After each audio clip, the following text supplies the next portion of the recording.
ఒకప్పుడు పల్లెలోని ప్రతి ఇల్లు పచ్చని లోగిలిని తలపించేది. కాలం తెచ్చిన మార్పుతో, పెరుగుతున్న అవగాహనతో నగరాలు, పట్టణాల్లో మిద్దె సాగును మొదలుపెట్టారు. ఇప్పుడు ఆ ధోరణి పల్లెలకు వ్యాపించింది. ఇప్పుడు మీరు చూడబోతున్న నందనవనమే ఇందుకు నిదర్శనం.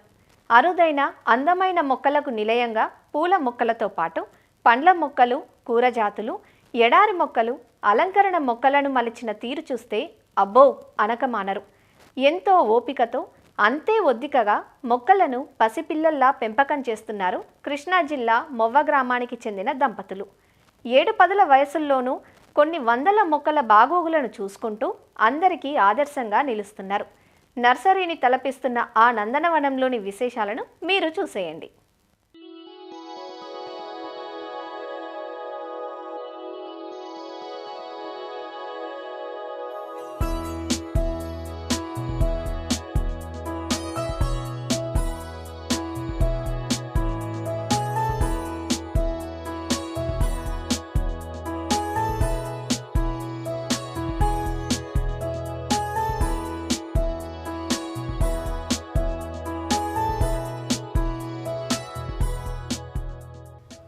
ఒకటా రెండా వందల్లో మొక్కల ప్రదర్శనను తలపించేలా ఇంటి ముంగిట నిలబడి వచ్చేవారికి సాదరంగా స్వాగతం పలుకుతాయి.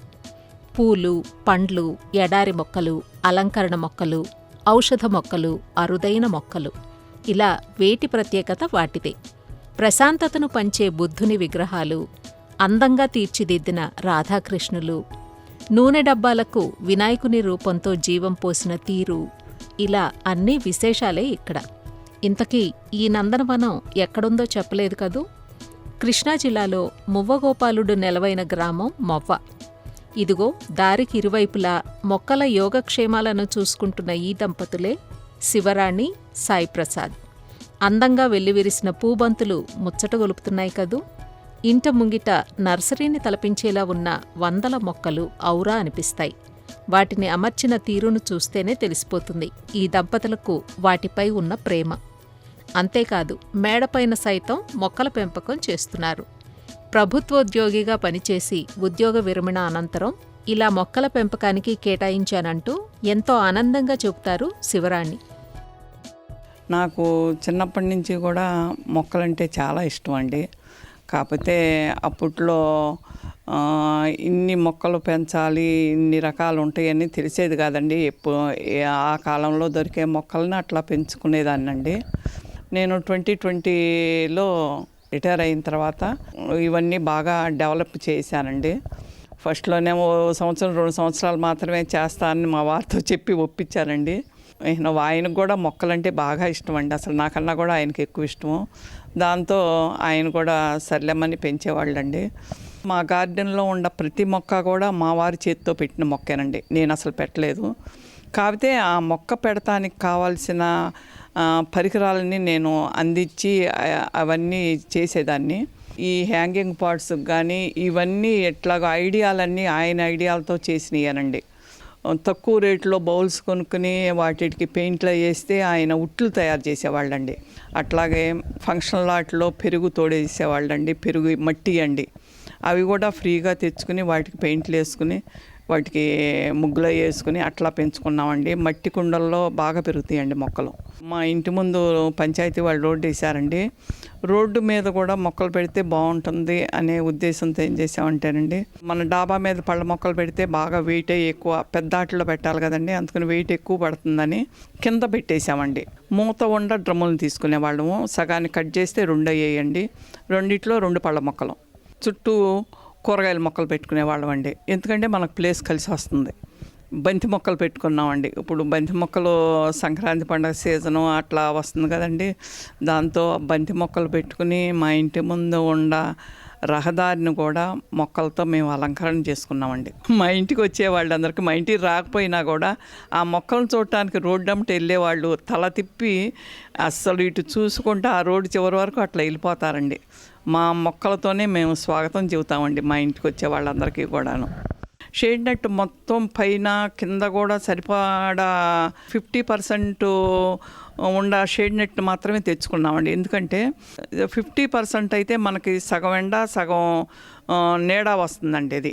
అది మన మొక్కలకు సరిపోతుందండి. పర్మనెంట్గా పందిరి వేసుకుంటే బాగుంటుందనే ఉద్దేశంతో ఏం చేసామంటే ఐరన్ రాడ్లతో సెటప్ చేసుకున్నామండి.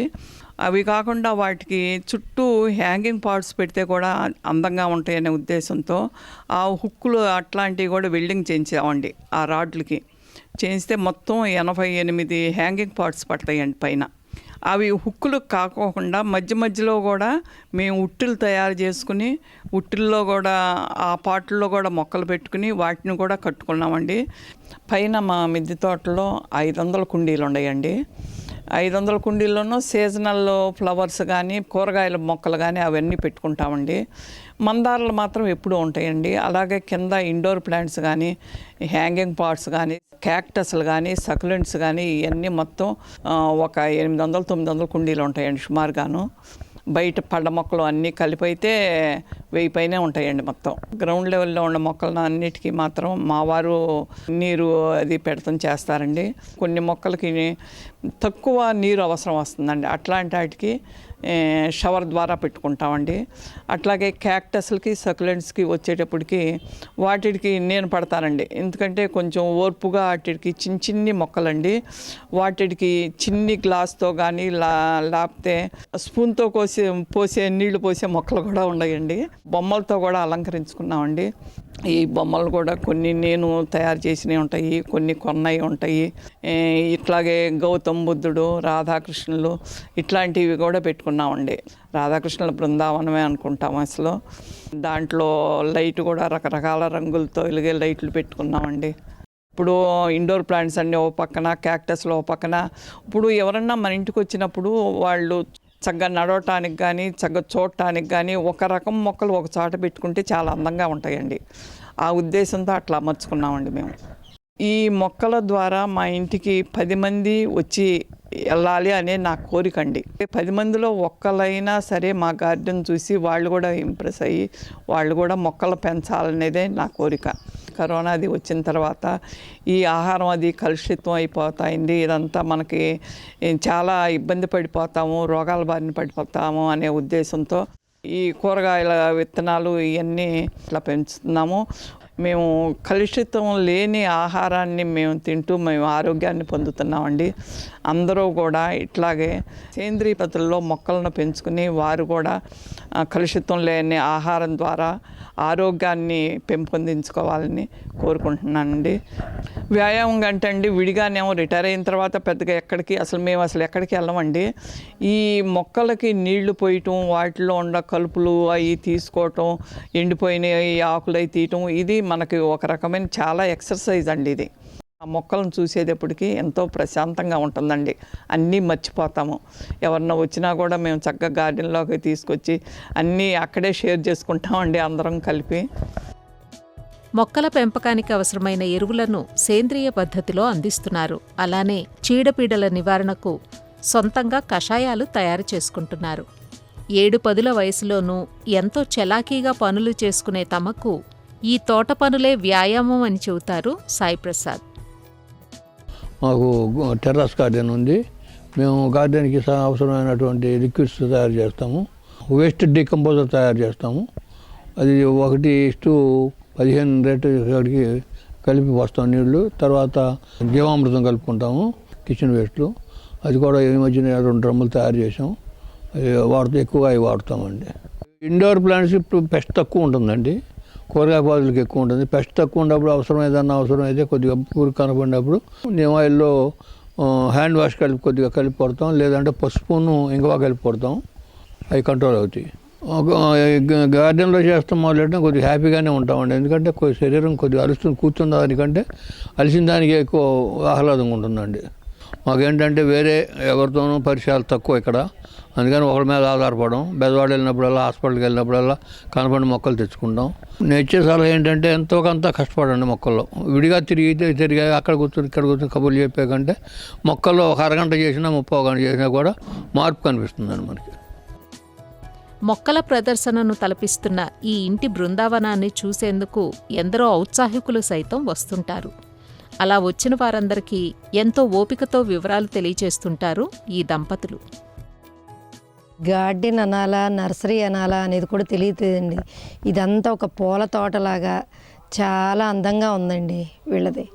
ఎలాంటి మొక్కలు ఉన్నాయంటే చామంతిలో ఇంచుమించు 28 to 30 వెరైటీస్ దాకా ఉన్నాయండి. నా బ్రహ్మకమలం అయితే చాలా మొక్కలు ఉన్నాయి. Indoor plants, outdoor plants, succulents అన్ని వెరైటీస్ ఉన్నాయండి. కూరగాయల కంటే కొంచెం ఎక్కువ కష్టపడాలండి. ఈ వీటికి కూడా కష్టపడాలి, కాకపోతే పెస్ట్లు తక్కువ ఉంటాయండి వీటిల్లో. ఇండోర్ ప్లాంట్స్ అయ్యి ఒకరోజు వాటర్ పోయకపోయినా మనకి హెల్త్ ఇష్యూ ఏదైనా వచ్చినా వాటర్ పోయకపోయినా బాగానే ఉంటుంది.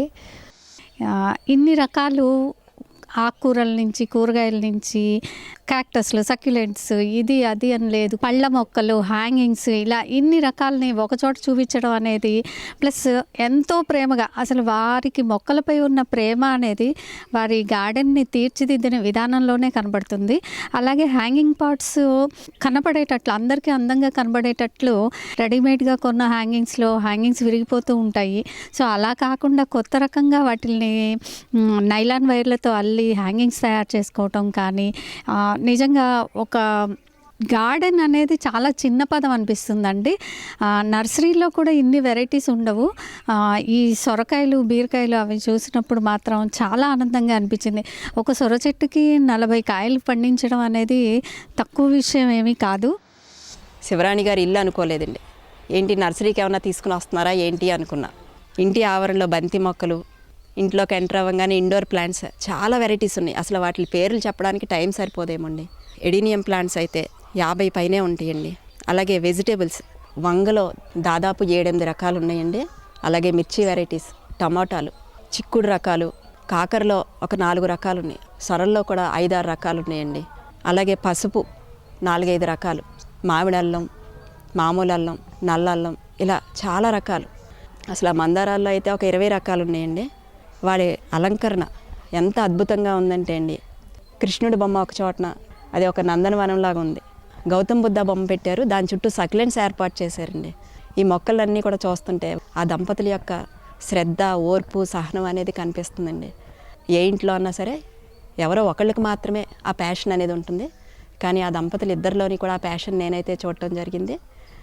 మేబీ వాళ్ళ గార్డెన్ ఇంత చక్కగా ఉండటానికి కారణం వారిద్దరిలోని కూడా ఒకే అభిరుచి ఉండటం అయ్యి ఉండొచ్చును.